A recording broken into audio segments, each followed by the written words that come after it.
Doing the right thing shouldn't cost you everything. But for Sarah Miller, it does. After returning a wallet packed with thousands, she's humiliated and fired for her honesty. Yet fate has a way of rewarding the pure of heart, because the man behind that wallet sees something no one else did: her integrity. But the story doesn't end there, because hours later, the man she tried to help walks back into that same diner. And he isn't just another customer. He's Vincent Romano, the silent owner of the diner chain, and a man whose name once ruled every backroom in the city. The kind of man you don't cross. The smell of burnt coffee and fryer grease was the backdrop of Sarah's life. It seeped into her uniform, her hair, her dreams. At 5:45 a.m., the cracked neon sign outside Lou's diner buzzed weakly to life, casting its tired glow over faded blue booths and scuffed tiles that had seen better decades. For Sarah, this was routine: another morning opening shift, another 14-hour grind for a wage that barely covered rent. Her hands moved on autopilot: wipe, pour, smile, repeat, while her thoughts were elsewhere. The overdue bills on the counter, her sister's medical prescription waiting at the pharmacy, the landlord's voicemail she was avoiding. She wasn't lazy. She wasn't careless. She was just trying to stay afloat in a world that didn't care if she drowned. And still, despite it all, she believed in doing the right thing. Even when no one was watching. Especially when no one was watching. By the time the lunch crowd began to drift in, Sarah was running on caffeine and instinct. That's when she noticed it, tucked between the booth cushions of table 9. A wallet. Thick. Heavy. Worn leather. It was the moment that would change everything. Smooth transition into Chapter 1/backstory. The wallet and the warning. The wallet was always in his breast pocket, left side, close to the heart. Vincent Romano didn't carry much sentiment anymore, but that one item traveled with him everywhere. A smooth, time-worn piece of leather that still smelled faintly of jasmine and tobacco. Inside it was a photo, a younger version of himself standing behind a woman on a bench, her laugh captured mid-breath, her eyes lit with mischief. Genevieve. He hadn't meant to stop at the diner that morning. It was just nostalgia, maybe. The corner of town where people didn't know him by name anymore, where the coffee came burnt and the eggs overcooked.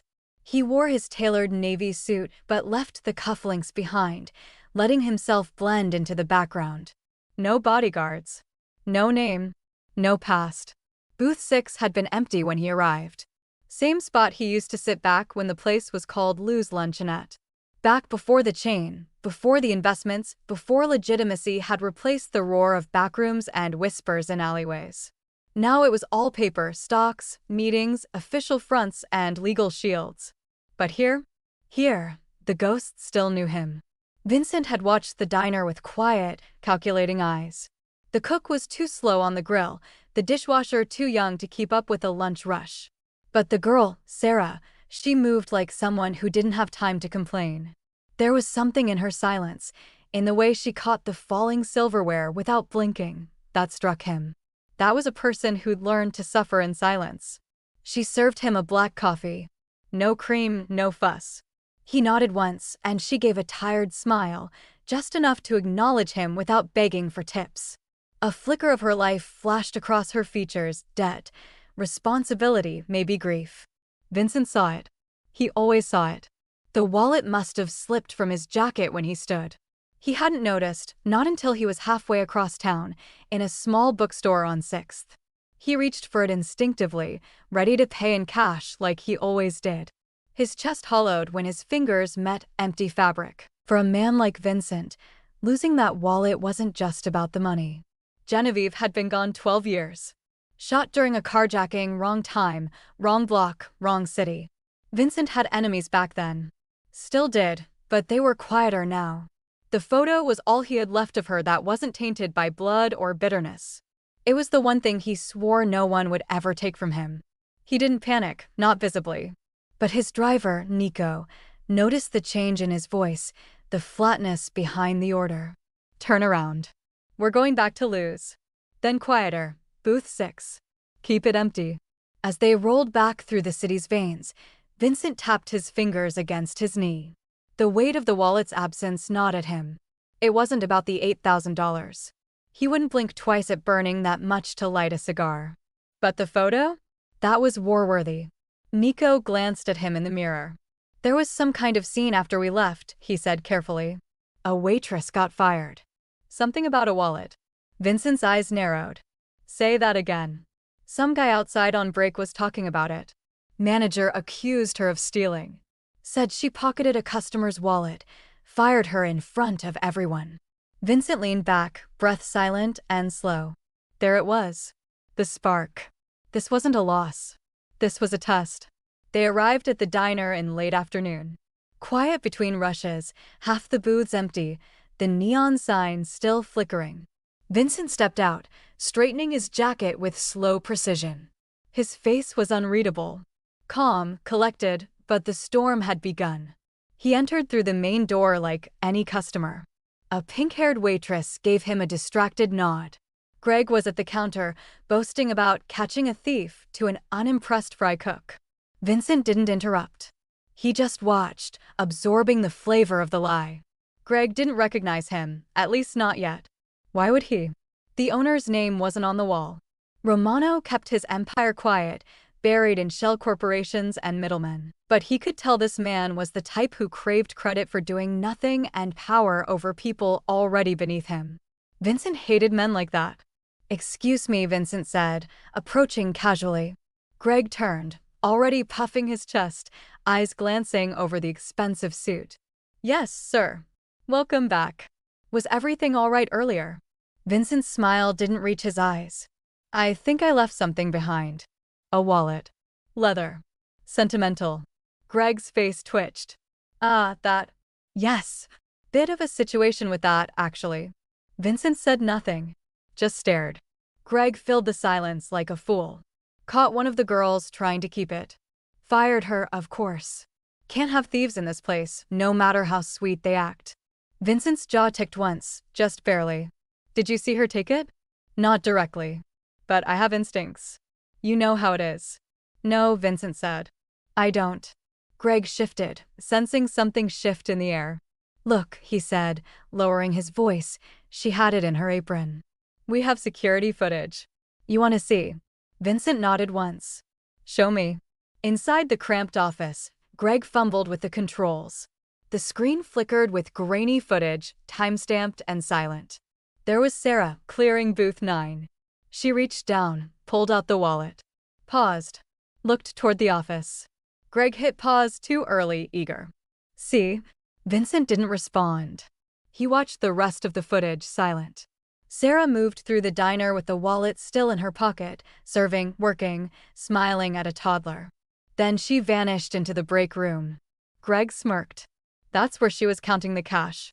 She wasn't, Vincent replied. His voice was quiet, final. When Sarah came back out, her face was calm. Purposeful. She walked toward the manager's office, wallet still untouched. And then Greg pointed at her, yelling. The screen froze again. Vincent looked at Greg. That girl tried to return something precious. And you humiliated her. Greg opened his mouth. Vincent raised a hand, silencing him. Here's what's going to happen, Vincent said, voice like a blade. You're going to retrieve my wallet. You're going to hand it to me. Then you're going to pack your things and leave. Greg blinked. What? You can't. Vincent stepped forward. I can. I own this place. Greg staggered. You're Romano.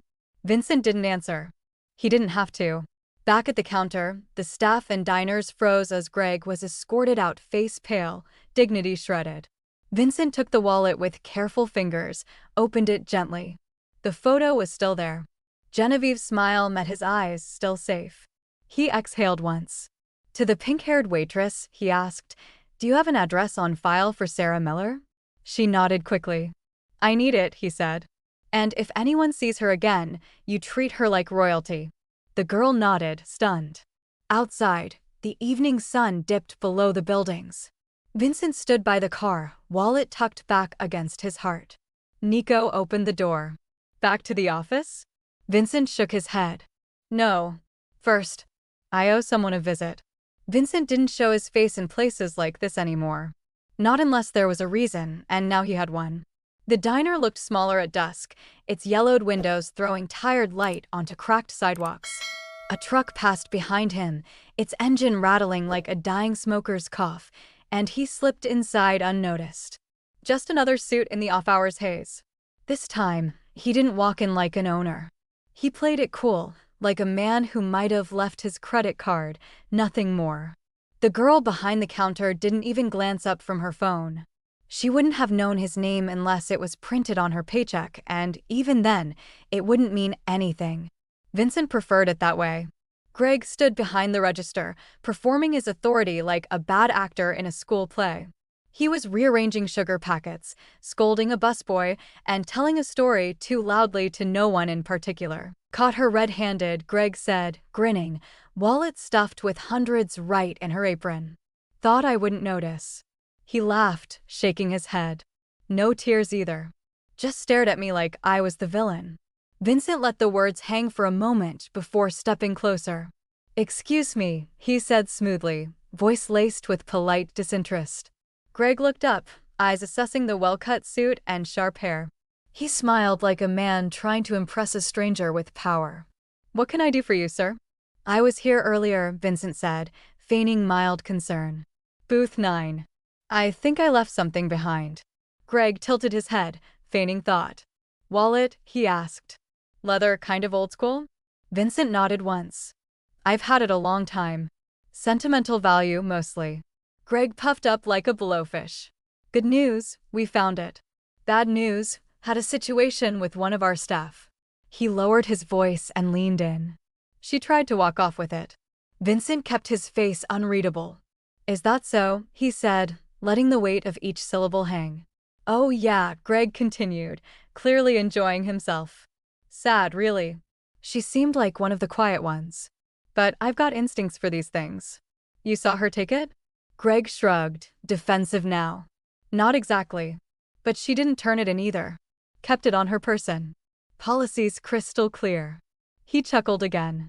"Zero tolerance." Vincent gave a tight smile. "Mind if I see the footage?" Greg blinked, caught off guard by the directness. Well, sure, but there's really no need. I've already dealt with her." "I'm curious," Vincent said. "You know, for closure." Greg hesitated.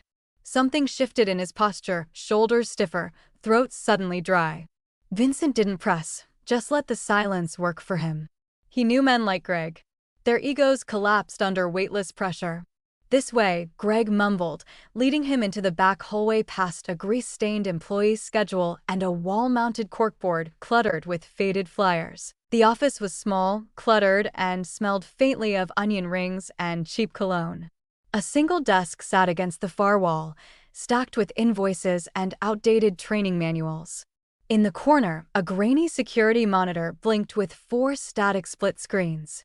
Greg sank into the chair, suddenly less confident. He clicked through menus, fumbling a little too long with the mouse.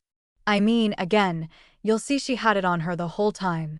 Vincent stepped behind him, arms folded, eyes locked on the screen. Greg cued the footage and hit play. "There," he said, pointing. "That's when she finds it." The black and white feed showed Sarah clearing the booth, then pausing. Her hand reached into the seat, pulling out the wallet. She turned her head toward the office, lips parting as if to say something. Then nothing. She tucked the wallet into her apron. Greg hit pause. Right there. No hesitation. Vincent didn't speak. He simply leaned forward and clicked play again. Time marched on in silence. Sarah continued working, refilling coffee, delivering pancakes, bending to pick up a child's dropped crayon. Nothing suspicious. No sign of theft. She looked like someone biding time, waiting for the right moment. And then, after 22 minutes, she disappeared into the break room. Greg muttered, "Blind spot." Probably when she checked the cash. Vincent's voice dropped to a thread. "Did she take anything?" No. But intent. I didn't ask about intent." Vincent's tone was no longer polite. They watched her return, calm and focused, walking toward the office. She opened her mouth to speak, but Greg stepped out, jabbing his finger toward her. No words exchanged. No chance to explain. He pointed again, directing her away like a problem. The camera caught it all. Pause it, Vincent said. Greg obeyed, silence thick as oil. That girl, Vincent said quietly, was trying to do the right thing. He stepped forward, voice low and sharp. And you embarrassed her, for what? Greg flinched as though struck. I thought, you didn't think, Vincent cut him off. You assumed. You performed. You punished. He turned toward the door. Get me the wallet. Greg stood, color draining from his face. Put it in the safe. I'll go get it. Do that, Vincent replied. And when you come back, we'll talk about your employment. Greg left, the door swinging shut behind him like a judgment. Vincent stared at the monitor, the frozen frame of Sarah's expression still on screen. She didn't look angry. Or even scared. She looked resigned. Like someone who expected to lose, even when they were right. That expression haunted him more than any betrayal. He remembered Genevieve, how she used to tell him, you can tell a lot about a man by how he treats someone who can't fight back. Back then, he hadn't always listened. Too many guns. Too many deals. But now he remembered. Greg returned, wallet clutched like a dead animal. He offered it out with both hands, eyes wide. I didn't mean anything by it, he stammered. She had it for almost half an hour. She waited because you were on the phone, Vincent said, voice calm again. She held it because she didn't want to disturb you. She went to the break room to look for ID. She walked straight to you when she got the chance. And you cut her down without a word. Greg didn't respond. Vincent took the wallet, opened it slowly, thumbed to the photo. Still there. Still untouched. He nodded once. And then, without raising his voice, said the words Greg would remember forever. You're done. Greg blinked. Sir, you don't work here anymore. Pack your things. Tonight. But you humiliated someone who did the right thing. Vincent's tone was final. You lied to cover your ego. You weaponized authority instead of protecting decency. He looked back at the monitor, Sarah's still frame burning like truth. I don't run my businesses that way. Not anymore. Greg opened his mouth again, but nothing came out. Vincent didn't wait. He turned, coat collar flicking behind him like a seal of dismissal. At the counter, he found the pink-haired waitress. What's your name? Amy, she said, stunned. Do me a favor, Amy, he said. Pull up Sarah Miller's file. Get me her address. Amy nodded, frozen like a rabbit caught mid-breath. Right away. Vincent stepped out into the cooling dusk, wallet back in his pocket, fire still burning beneath his skin. The city exhaled around him, unaware of the judgment that had just fallen behind diner doors. He climbed into the back of the black car. Nico looked up from the wheel. Home, he asked. No, Vincent murmured. He looked out at the streets, the people, the flickering signs. There were still things left to fix. Still debts to repay. Drive me to her. Have you ever done the right thing and still been punished for it? How did you respond, and what would justice look like if someone powerful had seen it? If this moment hit home for you, drop your thoughts in the comments. We'd love to hear your take on what real justice should look like. The door to the office clicked shut behind Vincent as he stepped back into the main floor of the diner. He moved slowly, calmly, like a man taking a final look at a chessboard just before making checkmate. In his hand was the leather wallet, now returned to its rightful place inside his jacket. Behind him, Greg was scrambling, muttering excuses, tugging nervously at the collar of his shirt, sweat glistening under the strip lights. But Vincent didn't hurry. Power never needed to run. A few of the afternoon regulars glanced up from their meals, forks frozen in midair as they sensed something unusual in the air. Amy, the pink-haired waitress, stood stiff behind the counter, eyes darting from Vincent to Greg and back again. The buzz of the overhead fan filled the silence left by Greg's sudden loss of bravado. Vincent adjusted his cuffs. Then he spoke, not loudly, but with the unmistakable authority of a man used to being obeyed. Greg, he said, his voice like a knife sheathed in velvet. Why don't you join me out here? Greg emerged from the hallway with the awkward stiffness of a man walking to his own execution. His smile was tight, fake, his eyes scanning the diner as if looking for backup that wasn't coming. Yes, sir, he said, trying to keep his voice steady. Vincent turned slightly, not quite facing him, just enough to draw everyone's attention. "I want to make something very clear to everyone here," he began. He pulled the wallet from his pocket and held it up, not for show, but as a quiet symbol. This was never about theft. It was about judgment. And who had the right to pass it? Greg chuckled nervously, rubbing the back of his neck. "Sir, with all due respect, I was just enforcing policy." Vincent turned toward him fully now. "You don't know who I am, do you?" he asked softly. Greg blinked. "You're a customer?" Vincent's lips twitched at the corners, humorless. "No," he said. "I'm not just a customer." He reached into his coat and pulled out a folded document, plain, creased, and legally binding. Amy gasped audibly as her eyes caught the logo at the top. "Starlight Hospitality Group," she whispered. "That's the parent company." Greg paled instantly. His jaw moved, but no sound followed. "I founded that company," Vincent said quietly. "I built it. From diners just like this one." All around the diner, chairs squeaked and silverware paused mid-meal. The air thickened. Even the fry cook peeked out from the kitchen, his grease-stained cap twisted in his hands. Vincent's eyes never left Greg. "And I've just watched footage of you abusing my name, my policies, to tear down someone who did the right thing." Greg took a stumbling step forward. "Mr. Romano, I had no idea. Look, this has all been a misunderstanding." "If I'd known, that's the problem," Vincent interrupted. "You only care when someone's watching. When power is present. That's not leadership. That's cowardice." Greg's face had gone gray. Behind him, Amy was already texting something. One of the older regulars muttered, "Damn right," under his breath. Vincent tucked the wallet back into his jacket. Then he looked Greg in the eye and said, without a hint of malice, "You fired the wrong girl." A beat of silence. "But I'm firing the right man." The words landed like a gavel. Final. Unmovable. Gasps rippled through the diner like shockwaves. Greg opened his mouth again, then thought better of it. Vincent didn't yell. He didn't threaten. He simply stepped aside and gestured to the door. "Collect your things. You're done here." Greg stared at him for a long moment, then turned and walked away without another word. The door swung shut behind him, a final punctuation mark on his collapse. For a moment, the diner was still. Then conversations resumed, hushed at first, then growing with disbelief and wonder. Vincent let it happen. He didn't care about their chatter. He only cared that justice had been witnessed. Amy came around the counter, eyes wide with something between fear and awe. I didn't know who you were," she admitted. "That's okay," Vincent said. "You'll remember now." She nodded quickly. "Yes, sir. Always." He walked back to the counter and leaned against it, his expression unreadable. Then he pulled out the wallet again, opening it slowly. The photo was still there, Genevieve, laughing like she always did, sunlight caught in her curls.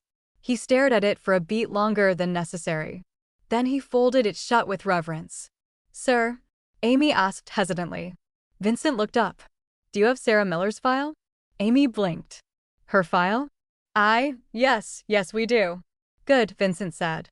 "I need her address." Amy disappeared into the back. Vincent remained still, watching the door Greg had walked out of, as though expecting him to come back and beg. But Greg didn't return. He wouldn't. Some men knew when they'd lost. When Amy returned, she handed him a slip of paper with trembling fingers. Vincent read it once, folded it cleanly, and slipped it into his coat. He nodded his thanks. Then added, "She's not to be erased from your records. Do you understand?" Amy nodded. "Absolutely. She's a hero now." Vincent gave a quiet, humorless chuckle. "She's not a hero," he said. "She's just a decent person. But in a world like this, that makes her rare enough." He turned toward the door. "Sir," Amy called as he reached the threshold. He paused, glancing over his shoulder. "Thank you," she said, voice soft.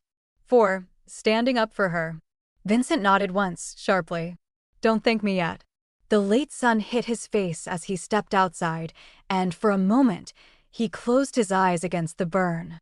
In the old days, justice had looked different. More violent. More final. But this was cleaner. And sometimes cleaner was stronger. He stood by the car for a moment before opening the back door. Nico watched from the front seat, face unreadable but alert. Vincent climbed in, folding into the silence. Nico didn't ask where to go. He already knew. They pulled away from the curb as the shadows stretched long behind them. In the rearview mirror, the diner faded into a blur of flickering lights and cheap signage. But something had changed inside it. Power had shifted hands, and a name had been reclaimed. Sarah Miller didn't know it yet, but the tide had turned in her favor. Vincent tapped the wallet once against his knee. He didn't smile. Not quite. But the edge of his expression softened. The girl had held onto the one thing that mattered. Not the cash, but the memory. He looked out the window at the passing city. Somewhere out there, Sarah Miller was trying to pick up the pieces of her day. She still thought she'd lost. But that was about to change. Because Vincent Romano never let loyalty go unrewarded. The light above the kitchen flickered, casting a sickly glow over the cramped one-bedroom apartment. Sarah sat at the wobbly table, surrounded by unopened envelopes that screamed urgency without a single word spoken. She hadn't changed out of her uniform.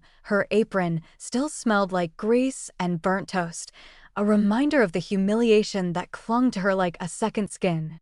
Her hands lay limp in her lap, fingers occasionally twitching, not from movement, but from disbelief. She had done the right thing, and been punished for it. Lily sat cross-legged on the threadbare couch, watching cartoons with the volume barely audible.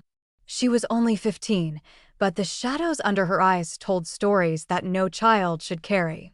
She glanced at Sarah every few minutes, as if waiting for her older sister to snap out of the daze, to fix it all like she always did. But tonight, Sarah didn't move, didn't reassure, didn't pretend. "You want me to heat something up?"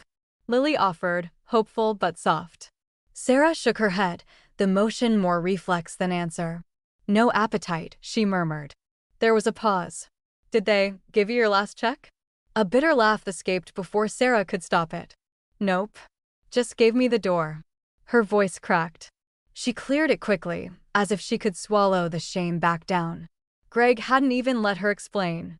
He'd called her a thief in front of everyone, and no one had stood up for her. Lily turned down the volume even lower. "Maybe it's for the best," she said, though even she didn't sound convinced. "You hated that job anyway." "Hating it doesn't pay rent," Sarah replied. And that was the truth. Cold. Sharp. Final. The silence between them wasn't awkward, it was familiar. They had lived in it for years, through layoffs and late fees, emergency room visits, and power outages. It was the silence of surviving, of rationing hope like sugar. Sarah stared at the eviction notice tacked crookedly to the fridge. "Due in 5 days. No extensions." She stood and moved to the window, watching dusk settle over the neighborhood. The streets were quiet except for a dog barking in the distance and the occasional hum of passing cars. She hugged her arms around herself, more for comfort than warmth. Everything felt like it was slipping.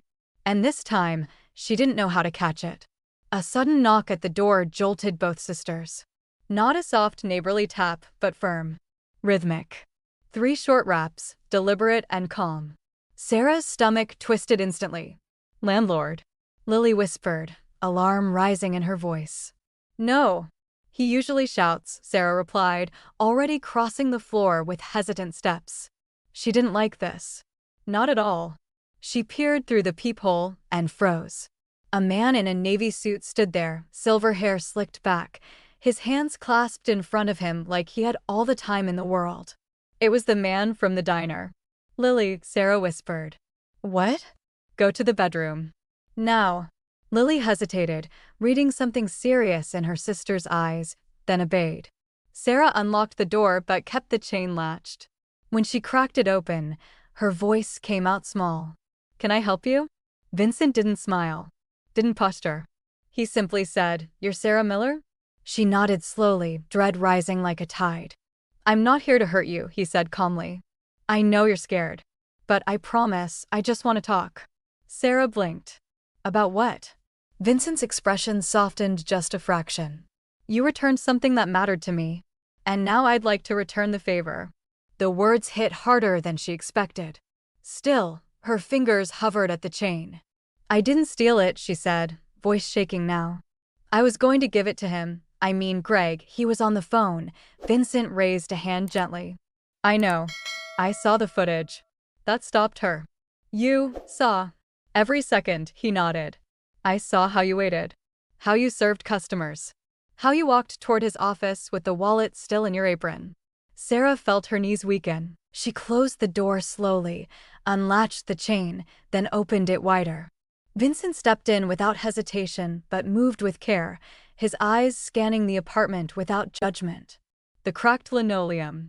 The sagging couch. The girl peeking from the hallway. I'm not staying long, he said. But I wanted to look you in the eye when I said thank you. Sarah didn't know what to say. So she sat. Because standing took too much energy and emotions were crashing like waves behind her eyes. Vincent remained standing, one hand resting lightly on the back of the kitchen chair. You didn't just return a wallet, he said after a moment. You returned trust. Sarah looked up. I saw the photo, she admitted quietly. I didn't look through anything else. But I saw the picture of the woman. I knew it mattered. Vincent nodded. It mattered more than you know. He reached into his coat and pulled out the wallet, placing it gently on the table. He opened it, extracted the photograph, and laid it between them. She was my wife. Genevieve. Sarah looked down at the faded image. She looked happy. She was, Vincent said softly. She made me better. Calmer. Braver. He tapped the corner of the photo with his thumb. And when she died, this was all I had left. So I carry it. Always. They sat in silence for a moment, the photo between them like a fragile bridge. Then Vincent cleared his throat. I don't want to make this complicated. So I'll get to it. He pulled out an envelope and slid it across the table. Inside was a cashier's check, $50, 000. Sarah stared. I can't, she whispered. Yes, you can, he said. That's restitution. For what you lost. And for what you protected. Tears filled her eyes before she could stop them. I didn't expect anything, she said, voice cracking. I just thought, if it were mine, I'd want someone to return it. Vincent nodded. That's why you deserve it. He took a slow breath. And that's not all.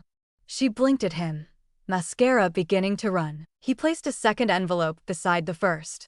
A job offer, he explained. I need people I can trust. And I don't trust many. Sarah opened it with shaking hands. The letter was short and formal, but it bore the Starlight Hospitality letterhead. Operations assistant. Benefits included. Salary generous beyond her dreams. I'm not qualified, she said. You're more than qualified, Vincent replied. Because I've watched you do the hard thing when no one was looking. Lily stepped out from the hallway, drawn by curiosity and the softened edges of her sister's tears. Vincent looked at her and smiled gently. Hey there, he said. Lily gave a tiny wave. I'm Lily. Nice to meet you, Lily, he said. You've got a good sister. She's the best, Lily replied. Sarah laughed through the tears now. It wasn't pretty, but it was real. Vincent stood. I'll let you talk it over. You don't have to decide now. But the offer stands. No strings. Just a door open if you choose to walk through it. Sarah stood with him, the envelope still in her hand like a life raft. Why me? She asked, voice still unsure. He studied her for a moment. Because you reminded me of someone I lost, he said softly. And because I believe people like you deserve someone in their corner, for once. He stepped to the door. As he opened it, he paused and looked back. If you say yes, he said, we start fresh. A clean slate. New life. Sarah nodded slowly, stunned. Okay, she whispered. Okay. If someone gave you a second chance when life knocked you down, would you take it? Or would fear hold you back from something better? Let us know in the comments. What would you do if someone like Vincent knocked on your door? Sarah sat at the kitchen table long after Vincent had gone, the weight of the two envelopes anchoring her to the moment. The check stared up at her like a silent miracle, a small rectangle with the power to erase months of anxiety, eviction threats, and rationed meals. The job offer lay next to it, its language formal, but the message intimate. He saw her, believed in her, and wanted her beside him. It didn't feel real. It felt like something out of a movie her life had no business starring in. Across the table, Lily leaned forward, her face a mix of disbelief and cautious hope. "Is this for real?" she whispered, as if saying it too loud might break the spell. Sarah nodded slowly, still staring.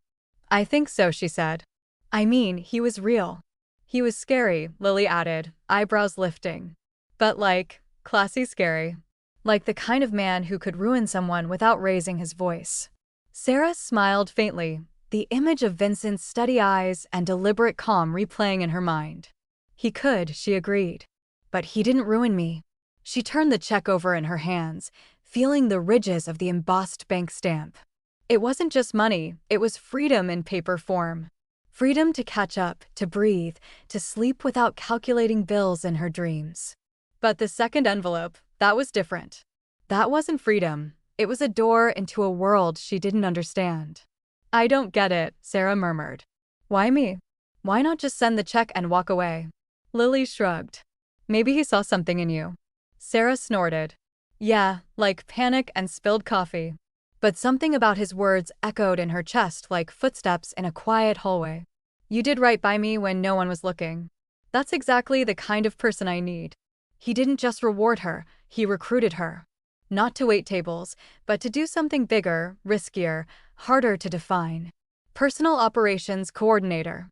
Whatever that even meant. Later that night, after Lily had gone to bed and the apartment fell into its usual quiet hum, Sarah sat at the window with the job letter in her lap. Her eyes skimmed the printed lines for the 100th time: salary, benefits, immediate start date. Vincent Romano didn't ask. He instructed. But even in the formality, there was care. He hadn't just handed her a life raft, he was offering her a seat on the ship. Still, fear wrapped around her ribs like wire. What if this was a mistake? What if it was a trap? What if she got pulled into something dark, something she couldn't get out of? She didn't know Vincent, not really. But she remembered the way he looked at her. Not like a man trying to manipulate, but a man measuring something precise.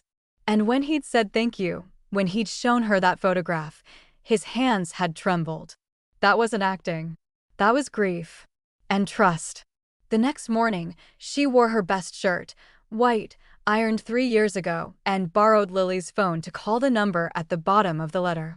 It rang once, then twice. And then his voice came through, smooth as silk but grounded like stone. "Romano." Sarah swallowed. "It's Sarah. Sarah Miller." There was a pause on the other end. Then a shift in tone, warmer, but still razor-sharp. "I was hoping you'd call." Sarah glanced at the check still sitting on the counter. "I read the letter. I don't know what half of it means." "Then come find out," Vincent said. "Bring the letter. And your questions." She hesitated. "I'm not, like you." "No," he agreed. "You're better." That was the moment she knew she'd say yes. Not because of the money. Not even because of the job. But because, for the first time in a long time, someone believed she was more than what the world had boxed her into. She wasn't just surviving anymore. She was about to step into something new. Vincent's office wasn't what she expected. It wasn't glass towers or marble floors. It was tucked inside a converted warehouse, the kind of place that looked like it had secrets in the walls. The receptionist, who knew her name before she spoke it, ushered her down a narrow hallway. At the end, Vincent waited with the door open. He was in shirt sleeves this time, no tie, his hair combed back, but looser than before. He motioned to a chair across from a broad desk with zero clutter. No framed degrees. No family photos. Just a desk. A single laptop. A chessboard off to one side, mid-game. "Sit," he said simply. She obeyed, hands clasped tight in her lap. He didn't waste time. "The job is real. The offer is real. The risks are real too." She nodded once. "What's the catch?" Vincent smiled slightly. "No catch. Just honesty." "You said operations," Sarah said. "What kind of operations?" "The kind that require trust." And silence. "You're not going to ask me to hurt anyone, are you?" Vincent's eyes darkened, but not with offense. With memory. "No. That's not who I am anymore." He leaned forward. "But I deal with people who sometimes forget what decency looks like. And I need someone who can remind them." She exhaled slowly, the pieces starting to fall into place. "So you want me to work for you? Help you run things?" Maybe help change things. Vincent nodded. And keep me grounded. Remind me why I started all this in the first place. Sarah laughed. That's a lot of pressure for a girl who just got fired for picking up a wallet. Exactly, he said. Most people would have taken the cash and disappeared. You didn't. He placed the photo of Genevieve on the desk between them. She wouldn't have either. Sarah looked at the image again. There was something timeless in the way Genevieve smiled, like she knew her worth and didn't apologize for it. I'm not her, Sarah said softly. No, Vincent agreed. But you're something she would have protected. The room fell into silence, but it wasn't uncomfortable. It felt like the moment between breaths, where something new is about to begin. Finally, Vincent stood and extended his hand. So, Sarah Miller, do we have a deal? She stared at his hand, then shook it. We do. Sarah had never walked into a building where the walls seemed to listen. That's what Vincent's headquarters felt like, discreet, polished, and humming with a quiet energy that never quite settled. The receptionist didn't wear a name tag. The security guards didn't smile. And the elevator didn't have a floor labeled executive. You had to know where you were going. It was sleek, it was subtle, and it was nothing like the greasy diner she'd left behind. Her first few days passed in a blur of orientation and understated formality. Vincent didn't assign her a title right away. Instead, he gave her tasks: verify invoices, cross-check vendor accounts, check receipts that didn't quite match orders. He told her to ask questions if anything felt off. It didn't take long before she started noticing patterns. One supplier billed twice for the same item under 2 different names. A location in Queens received a shipment of frozen goods that never arrived. Sarah flagged them quietly, filing notes like Vincent had shown her, and waited. The next day, those accounts vanished from the system. No one spoke about it. Vincent was never far, but he wasn't hovering.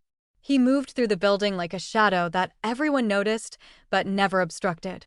His presence softened only around her, offering the occasional smirk or nod of approval when she caught something others missed. He didn't praise often, but when he did, it stuck. You've got an eye, he'd said once, and it had echoed in her chest for hours. Her office was modest, tucked near his, but not quite beside it. A window overlooked the city skyline, and on her desk sat a laptop, a black notebook, and a pen with more weight than it should have had. Everything was clean, sharp, minimal. Just like Vincent. It made her want to stand straighter every time she walked in. But the job wasn't just numbers and reports. She was occasionally pulled into meetings, never introduced, always present. Men in expensive suits would enter Vincent's office with wide grins and leave with pale faces and silent nods. Sometimes they brought briefcases. Sometimes they left without them. She didn't ask questions. Not yet. But she listened. Watched. She noticed the men in dark suits who never blinked. The ones who stood by doors, arms crossed, earpieces in. Security, but more permanent. One afternoon, she stepped outside to get lunch and found a car already waiting. Black. Windows tinted. Engine running. The driver opened the door before she could touch the handle. Mr. Romano prefers his staff avoid walking alone, the man said without making eye contact. She slid in, unsettled but not surprised. Inside the car, she found bottled water, a leather folder with her name on it, and a note: "Trust your instincts. They're why you're here." It was signed only with a V. That evening, she found a second key in her desk drawer. Her apartment had been upgraded to a safer building, rent prepaid. No mention of it followed. The next week, she accompanied Vincent to a restaurant downtown, a quiet meeting, he said, with a longtime associate. She wore a blazer, nerves coiled under her skin, but he didn't seem to notice. "Just listen," he said as the waiter poured wine. "If you have questions, wait until we're alone." She nodded, heart thudding against her ribs. The man they met was older, sharp-eyed, and far too interested in Sarah's presence. "She's new," Vincent said simply. "New doesn't mean weak." The man chuckled, but something in his expression cooled. They talked in coded tones, vague references wrapped in business terms. Afterwards, in the car, Sarah looked at Vincent carefully. Was that a business meeting? Vincent looked out the window before replying. Everything is business, he said. Some just wear sharper suits. She waited a beat. Are you in the Mafia? The question came out quieter than intended, but it filled the car like smoke. Vincent didn't answer right away. Then he turned, lips curved into something between a smile and a warning. Not anymore, he said, but I still remember how to make people disappear. The words weren't a threat, but they weren't empty either. Sarah nodded slowly, folding the information into the growing file in her head. This world, she was learning, had layers. The next morning, she arrived to find a small bouquet of white lilies on her desk. No note. No explanation. But she knew it was Vincent's way of saying something without saying it. You asked the question. And now you're part of the answer. She adjusted faster than she expected. Within weeks, she'd memorized internal codes, met with logistics leads, and started discreetly managing communication between branches. She was still Sarah Miller, but she wasn't invisible anymore. She made decisions. She was trusted. And trust in this place meant power. Still, the edges of Vincent's world remained blurred. There were doors she didn't open, names she didn't repeat, files she reviewed that never showed up again. But he never asked her to lie, never asked her to do something that felt wrong. He just reminded her, often, discretion is our strongest asset. One night, as they left the office late, he walked her to the elevator himself. You're doing well, he said, his tone almost fatherly. You understand things without needing every detail. She looked up at him, tired but proud. I still don't know exactly what this place is. Vincent gave her a long look, then smiled real rare. It's not what it used to be, he said. But it's becoming something better. Because of people like you. Then, with a slight bow of his head, he added, just remember, no one gets to see the whole curtain. Not even me. As the elevator doors closed, Sarah caught her reflection in the metal panel. Gone was the grease-stained waitress. In her place stood someone new. Still uncertain. Still learning. But no longer afraid. Sarah had grown used to the rhythm of Vincent's world, the way everything hummed beneath the surface, quiet yet pulsing with unseen movement. Days were calculated, efficient, almost sterile. But nights were different. Nights were when the shadows whispered. And in the hush between those whispers, she began to see the man behind the power. It started with small moments. Vincent lingering in his office long after the lights dimmed, staring out the window as if the city itself carried ghosts. A photograph always rested on his desk, the same one Sarah had once returned to him. Sometimes, when he thought she wasn't watching, his thumb would trace its edge. Other times, he'd close it face down, as if the memory hurt too much to see. Sarah didn't ask at first. She'd learned that silence could be its own kind of respect. But one night, when a storm rattled the windows and thunder rolled through the skyline, she couldn't ignore it anymore. She found him in his office, the room lit only by the gold flicker of a single lamp. He didn't look up when she stepped in. You're not sleeping, she said gently. Vincent's eyes lifted from the photo, sharp but weary. I sleep enough. You don't, she countered. You work to forget. He smirked faintly. You've been learning too much. She sat across from him, uninvited but not unwelcome. The room smelled faintly of rain and old whiskey, the kind that burned smooth and slow. The silence stretched again, soft but heavy. Then Vincent spoke, voice lower than usual. Genevieve died because of me. The words landed like a confession, quiet, irreversible. Sarah didn't move. He didn't look at her.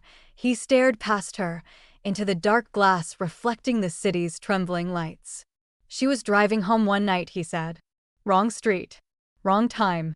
Some kid tried to rob her. I wasn't there. His jaw tightened. I should have been. Sarah's breath caught in her throat. She wanted to say something, but there were no good words for that kind of loss.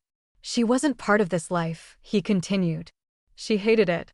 The meetings, the secrets, the danger. She wanted a quiet life, flowers, Sunday dinners, sunlight. His voice cracked on the last word. She wanted you to change, Sarah said softly. Vincent's gaze finally met hers. She believed I could, he admitted. But I waited too long to prove her right. He let out a slow breath, as if releasing years of guilt one exhale at a time. Sarah's fingers tightened around the armrest. There was something raw in him now, something that made her see beyond the calm authority. This wasn't just a man of control. This was a man haunted by every choice he couldn't undo. And yet, beneath it, there was still gentleness. The kind that didn't die, only buried itself beneath duty. You carry it like armor, she said. He tilted his head, curious. Her death, she clarified. You use it to protect yourself from guilt, from softness, from people. Vincent chuckled, but it wasn't amusement, it was recognition. You think you've figured me out already? Sarah smiled faintly. A little. He poured 2 glasses of whiskey and handed her one. I'll admit, he said, you remind me of her. Her heart jumped. Genevieve. He nodded. Kindness wrapped in fire. The phrase lingered between them like smoke. Sarah took a sip of the drink, feeling the heat trail down her chest. I'm not her, she said, echoing what she'd told him before. No, Vincent said, but you have her courage. Then, quieter, you made me believe people like her still exist. The vulnerability in his tone startled her more than the words. It wasn't admiration, it was gratitude.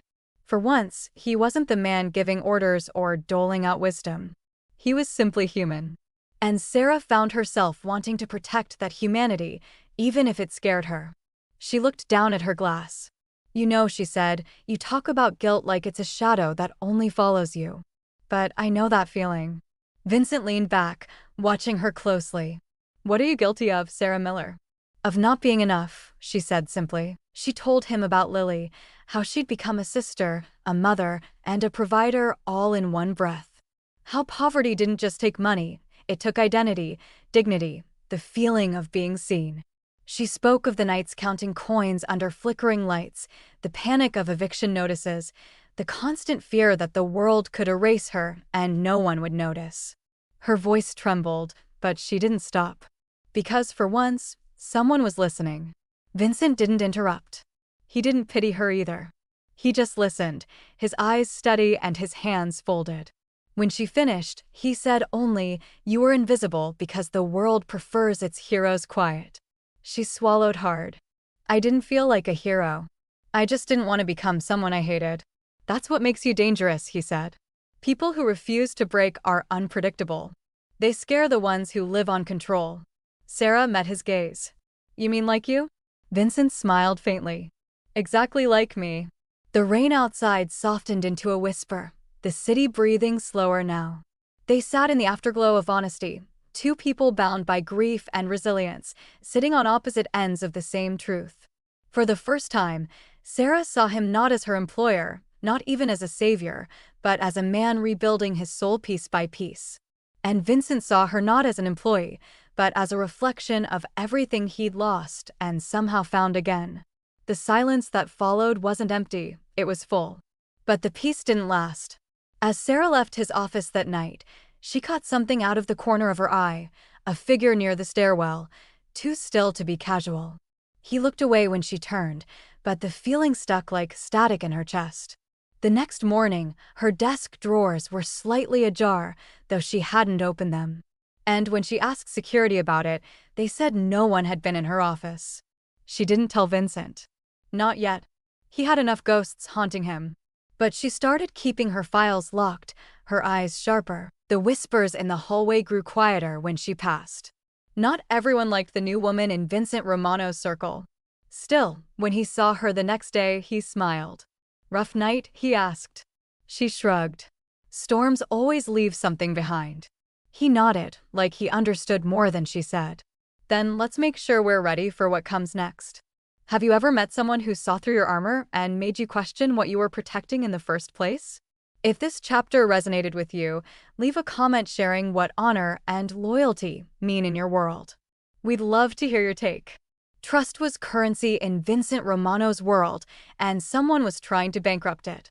It started small, barely a ripple. A spreadsheet Sarah had cleaned and filed suddenly had discrepancies. Her login credentials had been used at 3:42 a.m., but she'd been asleep, curled beside Lily on the couch. She dismissed it at first. Systems glitch, maybe. But then came the missing invoice. One Sarah was sure she had scanned and uploaded herself. Then another, a misfiled expense, pointing directly to her folder. And finally, a confidential memo marked as unauthorized access, her name stamped at the bottom in bold. The timing was too perfect to be coincidence. At first, she thought maybe she was slipping. The stress, the new world, the invisible rules, maybe they were catching up to her. She second-guessed herself, retraced every step, dug into system logs with trembling hands. Then she found it, a hidden subroutine in the backup server. A script that rerouted user credentials, and all of them pointed back to one name. Angelo. Vincent's right-hand man. The one who barely looked at Sarah when they crossed paths. The one who called her Waitress instead of her name. The one who had everything to lose if Vincent started listening to her more than him. She stared at the screen for a long time, heartbeat loud in her ears. This wasn't just sabotage, it was a hit to her credibility. A quiet bullet meant to ruin her without ever firing a shot. And it almost worked. Because Vincent had already started pulling away. He hadn't said much, but Sarah could feel it. His glances were longer. His silences heavier. He asked twice if she had double-checked a task, something he never used to do. It wasn't coldness. It was doubt. And in Vincent's world, doubt could kill a relationship faster than betrayal. Sarah didn't confront him right away. She needed proof. So she traced the access logs back to Angelo's system, careful not to trigger alerts. She screen-recorded everything, time-stamped, labeled, backed it up onto a drive. And then, she did something that took more courage than she thought she had. She walked into Vincent's office and closed the door. He looked up from his laptop, unreadable as always. "There's something you need to see," she said, placing the drive on his desk. He didn't move. "Before you say anything," she added, "please, just look." For a full minute, he said nothing. Then he plugged the drive into his machine and clicked. Footage loaded. Files opened. Sarah watched his face, trying to read the storm behind his calm. By the end, his jaw was clenched. "You found this on your own?" he asked, voice low. She nodded. "I thought I was losing my mind," she whispered. "But someone wanted me gone." Vincent stood and walked to the window, back turned. When he spoke again, his voice was sharp steel. "I trusted him." Sarah stayed silent. Vincent didn't need comfort. He needed clarity. And when he turned back, the decision had already been made. "Where is he now?" he asked. "In the East Wing," she said. "Conference room B." Vincent walked with the weight of a quiet storm. Sarah followed behind, unsure if she was witness or weapon. The hallway was too quiet, as if the walls themselves were bracing. They reached the door, and Vincent didn't knock. He opened it like he owned the air on the other side. Angelo looked up from his tablet, confusion flickering. "Boss," he said, standing. "Everything all right?" Vincent didn't speak. He tossed the drive onto the table like a challenge. "Play it." Angelo frowned. "What is this?" Vincent didn't blink. "Your exit interview."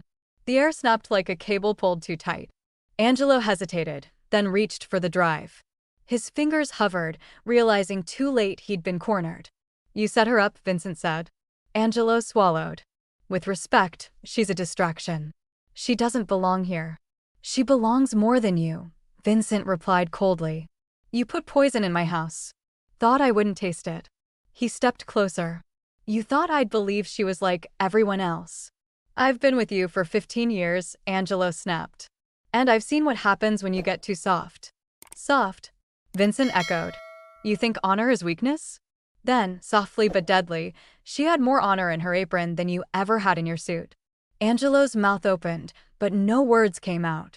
Vincent's voice never rose, but the message was thunder. "You're done," he said. "Out of the company. Out of the network. Out of my world." "You're serious?" "Serious enough that you're still breathing," Vincent replied.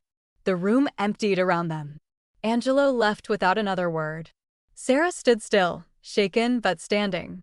Vincent looked at her then, not just as an employee, but as someone who had passed through fire. And didn't flinch. Later that night, Vincent poured 2 glasses of wine. He didn't toast. He didn't offer reassurances. He simply said, "You didn't deserve that." Sarah shook her head. "It's part of the game, right?" Vincent replied, "Not my game. Not anymore." They sat in the quiet, the city lights pulsing below. She wasn't afraid anymore. She knew what she was. And she knew what she wasn't. But above all, she knew who she was becoming.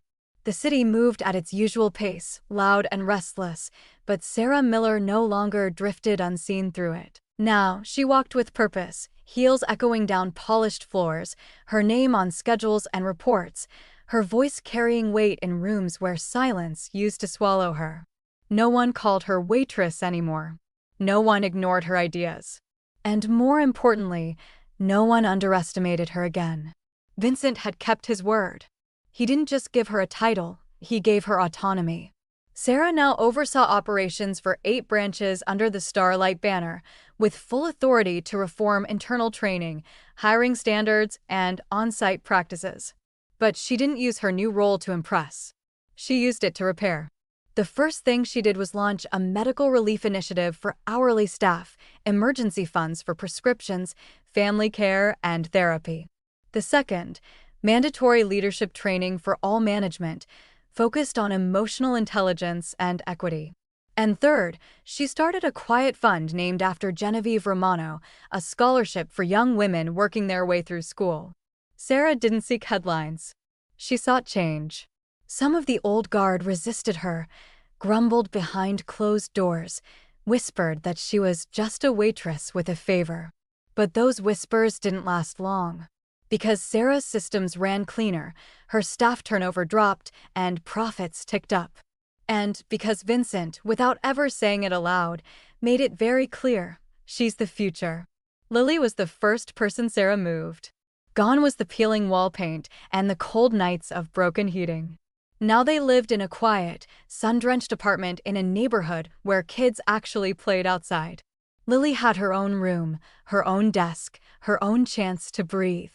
And Sarah finally slept through the night. There were moments it still didn't feel real. Moments when Sarah caught herself expecting it all to be taken away.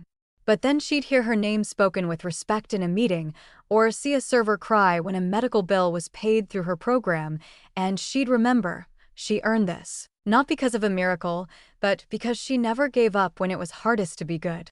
Vincent didn't hover. He let her grow.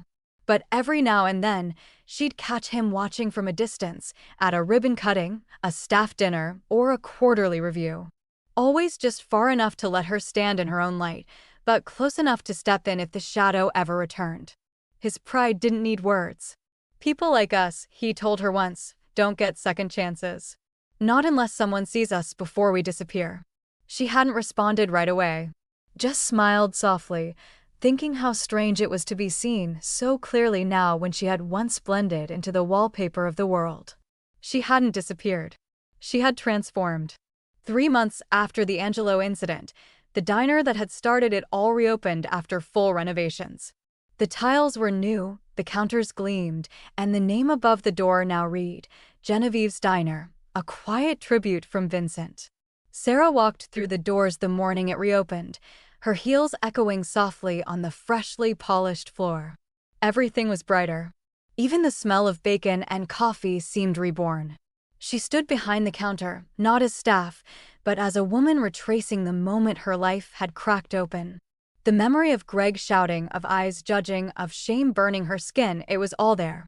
But so was the moment Vincent had walked through those same doors and changed everything. It was the same place. But it was no longer the same world. A new waitress stood near the register, young, nervous, and fumbling with a tray of clean mugs. Sarah stepped forward just as one started to slip, catching it with practiced ease. The girl flinched. I'm sorry. What if I mess this up? Sarah smiled, warm and steady, and placed a hand on her shoulder. Then we fix it, she said gently. Together. The girl exhaled a breath she'd been holding. And Sarah saw herself, not in uniform, but in spirit. Still kind. Still fierce. Still refusing to be broken. Only now, she had power behind her kindness. And she used it well. As the doors swung open for the breakfast rush, Sarah stood tall behind the counter, clipboard in hand. This was no longer the place she'd been humiliated. This was the place where she had risen. Where she'd been seen. Where she'd become someone no one could ignore again. Vincent arrived just after 9, dressed in his signature navy suit, quiet and composed. He didn't say much, just nodded at her from across the room and took his seat at booth 6. She brought him his usual black coffee, placed it in front of him, and, for a moment, they simply sat in silence. He looked around the diner with a nod of approval. "Looks good," he said. "It feels good," Sarah replied. He took a sip, then looked up at her. "You ever think about how far you've come?" She shrugged. "Only when I need to remember I still can go further." Vincent chuckled. "You will." They didn't need a grand ending. There was no toast, no applause, no dramatic gesture. Just the quiet hum of a diner reborn and a woman who now knew her worth. The girl who had once been invisible was gone. In her place stood someone who made space for others to be seen. Thank you for listening to this story until the very end. There's another interesting one on your left screen that I think you'll really enjoy.